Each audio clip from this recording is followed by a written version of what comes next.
దయచేసి అనేక మంది ఈరోజు వీడియోలు చూడడం ద్వారా కొన్ని చెడ్డ విషయాలు సంబంధించిన వీడియోలు ఉన్నాయి, మంచి విషయాలు ప్రయోజనకరమైనవి ఉన్నాయి.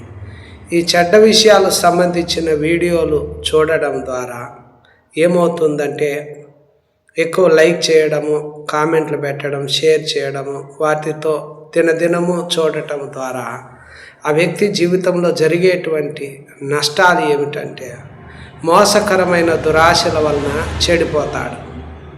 రెండవదిగా చిత్తవృత్తి అంటే తన ఇష్టాన్నే ఏం చేసుకుంటాడంటే తన ఇష్టాలు నెరవేర్చుకునేదాన్ని ఒక వృత్తిగా పనిగా భావించుకుంటాడు. ఆస్తినంతా కూడా దుర్వ్యాపారాల వలన పాడు చేసేస్తాడు.